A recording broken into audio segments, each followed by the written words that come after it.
500 रुपया से 2500 रुपया हो गया। 1500 रुपया के शिक्षक की बहाली किया था, 38,000 40,000 रुपया हो गया। एक खलासी ड्राइवर हो गया, एक रिक्शा चालक जीप चला रहा है। एक मुखिया जी को 40 रुपया रोज दे के आप मजाक उड़ाते हो क्या?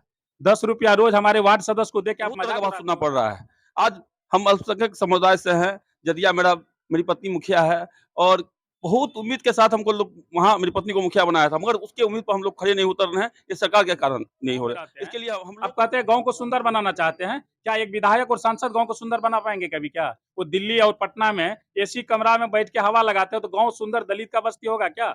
हम लोग कमजोर से कमजोर, गरीब से गरीब और कैसा भी प्रतिनिधि है तो निश्चित रूप से भर दिन में 100 गरीब से हम मिलते हैं, उनके साथ बैठते हैं, उनका है, लेकिन लोगों के बीच में जाने के बाद बोलने में शर्म होता है कि हम लोग मुखिया है। काहे ऐसा?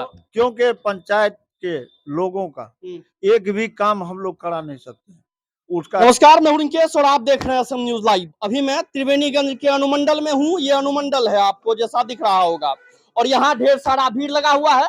पीछे आप हुजूम देख पा रहे होंगे, ये आम हुजूम नहीं है, ये मुखिया जी हैं, ये पंचायत के मुखिया हैं। और मुखिया जी को अभी एक साथ क्यों होना पड़ा, ये एक सवाल है जो मैं आप लोगों के साथ शेयर करूंगा, साझा करूंगा, आप लोगों को बताऊंगा कि क्यों सभी मुखिया एक जगह बैठे हैं और क्या बातें हो रही है।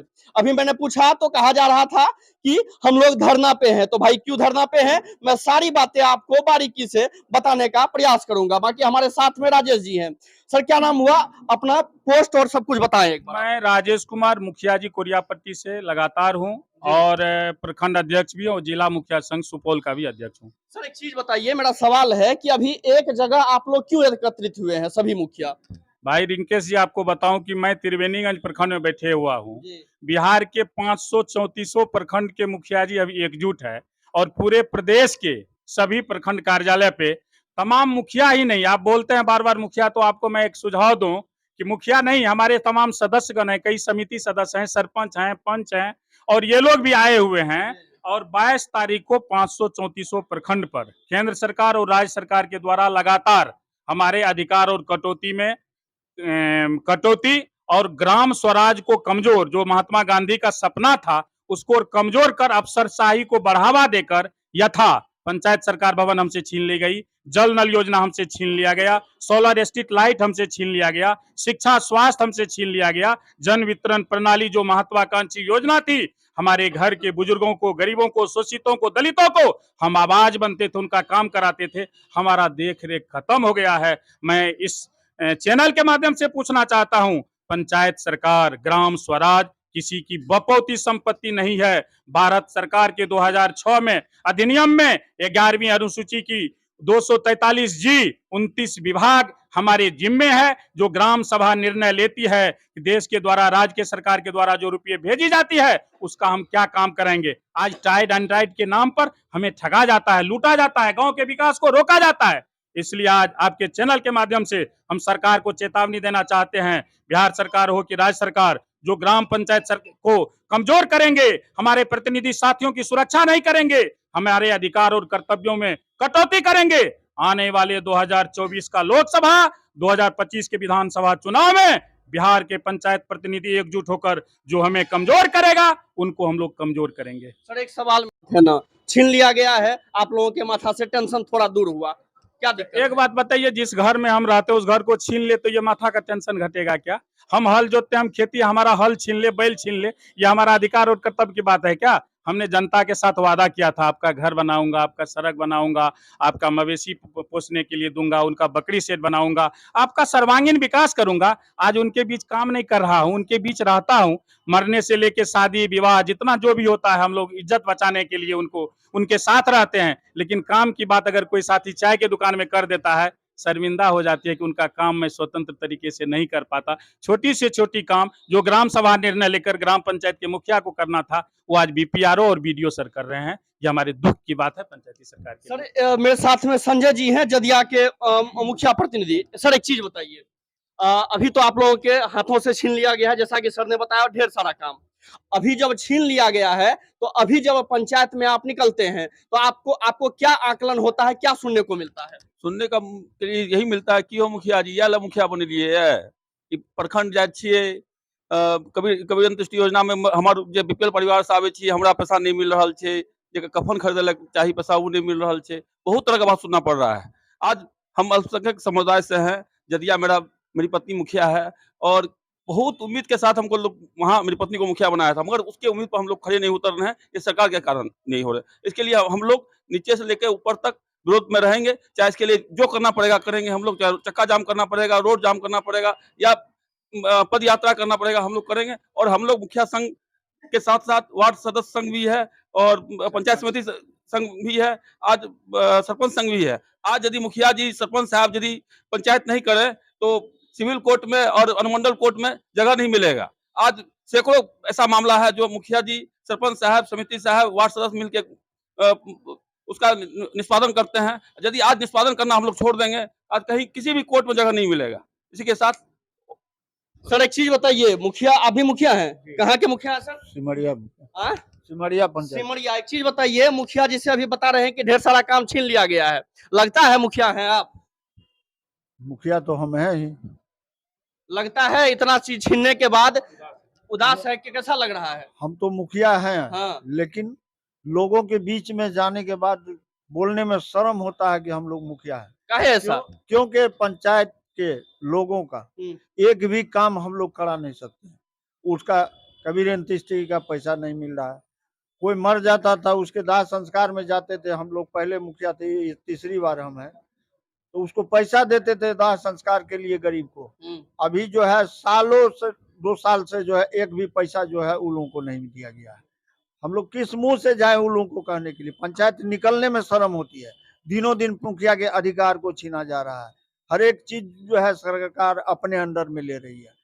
आज वार्ड सदस्य को देखिए, ये नीतीश कुमार को कोई कामे नहीं है। इसको कभी ये चिट्ठी, कभी वो चिट्ठी, कभी ये कानून, कभी वो कानून। अगले बार वार्ड सदस्य को वार्ड क्रियान्वयन समिति का गठन किया गया, उसको जो है 7 निश्चय का पैसा दिया गया, वो लोग काम किया। उसके बाद जो है कि कहा गया कि वार्ड 7 निश्चय 2 दिया जाएगा। आप जब 7 निश्चय 2 नहीं देना था, वार्ड सदस्य का क्रियान्वयन समिति क्यों गठन किए? क्यों पंचायत वार्ड सचिव को का बहाली किए, जिसके चलते कितना जगह गोली चल गया, मार हो गया वार्ड सचिव बनने के लिए? क्या फायदा? जब आपको देना ही नहीं था तो आप काहे वो चुनाव करवाए, क्यों गठन करवाए? अगले बार आप दिए, एबकी आप क्यों नहीं दे रहे हैं? वार्ड सदस्य विरोध करेगा, मुखिया विरोध करेगा। दिनों दिन मुखिया का हत्या हो रहा है। शुरू में हम लोग जीते, उसी टाइम में हम लोगों को सुना गया कि सम्राट चौधरी के द्वारा के मुखिया को जो है हथियार दिया जाएगा, लाइसेंस दिया जाएगा, उसका सुरक्षा ही किया जाएगा। आज तक इस चीज का चर्चा नहीं हुआ। एमएलए एमपी जीत करके जाते हैं, 2 गाड़ी आगे फोर्स, 2 गाड़ी पीछे फोर्स, 1.5 लाख रुपया महीना। एमएलए का अलग, एमपी का अलग, रहने के लिए एससी, रहने के लिए डीसी, सब। मुखिया जी के लिए बाबा जी का ठुल्लू। मुखिया जी जो रात दिन पंचायत में घूमते हैं, हर एक के यहाँ जाते हैं, किस वक्त कौन गोली मारेगा, किस वक्त कौन जान मार देगा, उसके लिए हथियार तक देने को यह सरकार नहीं है कि आप हथियार का लाइसेंस दीजिए ना, हम लोग अपना सुरक्षा करेंगे, लेकिन वो अभी देने को सरकार तैयार। एक चीज मैं आपको बता दूं, यहाँ ढेर सारे मुखिया हैं, अभी बात भी कर रहे थे, अभी बात हो रही थी कि इन लोगों से ढेर सारा अधिकार छीन लिया गया।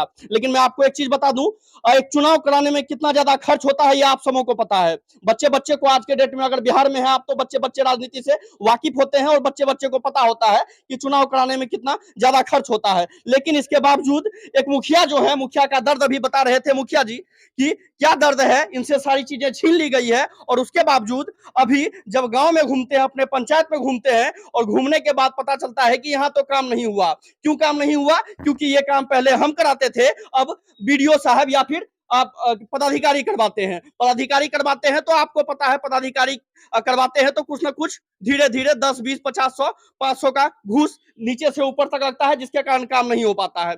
अब मुखिया जी क्या करें? क्या लास्ट में कुछ बोलना चाहते हैं क्या सर आप? हम ये बात बताना चाहते हैं, 2 प्रमुख मुद्दे हैं। मानदेय भत्ता के सवाल पे हम बिहार सरकार के मुखिया को संदेश देना चाहते हैं कि आप तो पंचायत प्रतिनिधि को, महिला को आरक्षण देके देश में पहला मुख्यमंत्री बने की महिला हमारी आई है, लेकिन उस महिला का रोजगार कैसे चलेगा? वो जो कपड़ा पहन के मीटिंग में आएगी, ये परेशानी है। आरक्षण के चलते तो हम गरीब वर्ग से, मजदूर वर्ग से महिला मुखिया, सरपंच, वार्ड सदस्य तो बनी, लेकिन वो एक अच्छा कपड़ा पहन के बैठक में आएगी ब्लॉक कैंपस में, इसके बारे में आपने कभी नहीं सोचा। और 2 दर्जन से ज्यादा पंचायत प्रतिनिधि आज मारे गए, न तो कहीं किसी को पेंशन मिला। प्रतिनिधि के मरने के बाद 4 लाख रुपया उनको मुआवजा देना था। आपको बता दूं, यहाँ अश्वनी कुमार महेशवा निधि कुमारी मुखिया के हस्बैंड मरे, टुनटुन यादव पे गोली चली। और जब भी हम जिला प्रशासन से अपने सुरक्षा की मांग करते हैं या अपना हथियार से संबंधित मांग करते हैं तो एकदम निगेटिव चले जाते हैं कि गृह विभाग जाइए, इतना लंबा रास्ता बता देते हैं तो आम आदमी को संभव नहीं। दूसरी, मानदेय भत्ता के सवाल पे मैं कहना चाहता हूं, क्योंकि मैं कहा कि 2001 से पंचायत प्रतिनिधि का नेतृत्व करता हूं, तो उस समय जो विधानसभा का विधायक का दरमाहा था, आज 5 गुना विधायक यही बिहार के मुखिया बढ़ाए हैं। आपको याद नहीं है कि बिहार में और प्रतिनिधि हैं? ये भारत सरकार के अधिनियम में तय है कि जनता के द्वारा चुने गए प्रतिनिधि को मानदेय भत्ता, पेंशन और सुरक्षा देनी चाहिए। तो आप अंधा क्यों हो जाते हैं? जो आदमी हमेशा गरीब के साथ रहता है, गांव में रहते हैं, आप कहते हैं गांव को सुंदर बनाना चाहते हैं। क्या एक विधायक और सांसद गांव को सुंदर बना पाएंगे कभी? क्या वो दिल्ली और पटना में एसी कमरा में बैठ के हवा लगाते हैं तो गांव सुंदर दलित का बस्ती होगा क्या?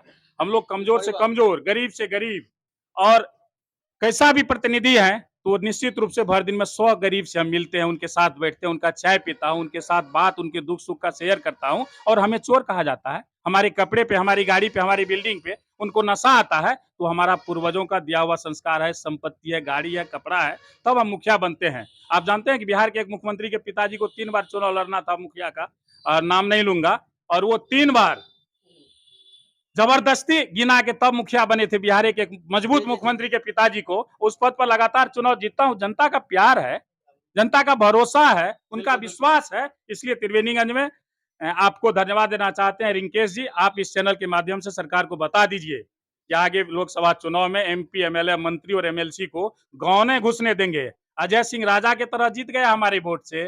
जब हम लोग कॉल करते हैं तो किसी मुखिया सरपंच समिति का वो कॉल नहीं उठाते हैं। उनकी जीत इसलिए हुई थी कि पंचायत प्रतिनिधियों के मानदेय के सवाल पे, रोजगार के सवाल पे, कानून के सवाल पे, ग्राम सभा के सवाल पे वो सरकार के साथ बात शेयर करके एक नीति निर्धारण करेंगे। लेकिन आज तक आपने सुना कि अजय सिंह कोसी के प्रतिनिधियों के सवाल को उठाए हों?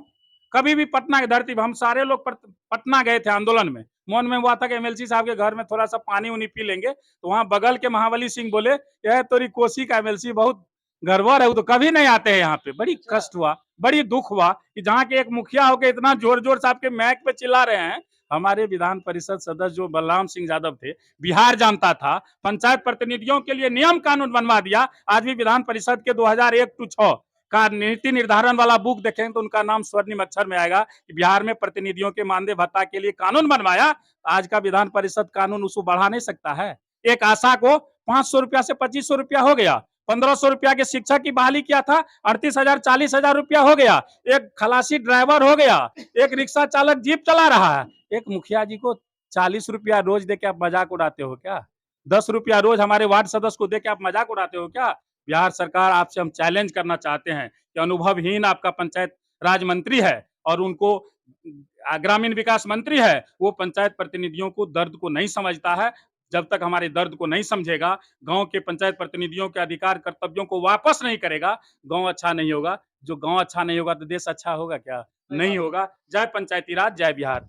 एक बार मैं चाहूंगा कैमरामैन से आप एक बार इधर भी दिखा दें। इधर भी कुछ लोग बैठे हैं और इधर भी सदस्य लोग हैं, यहाँ के पंचायत सदस्य लोग बैठे हैं और यहाँ पे आप मुखिया जी को आप देख पा रहे होंगे। ये बहुत बहुत धन्यवाद। आप देख रहे थे SM न्यूज़ लाइव। बाकी इस पे आपकी क्या राय है हमें कमेंट के माध्यम से बताएं और देखते रहे SM न्यूज़ लाइव। धन्यवाद।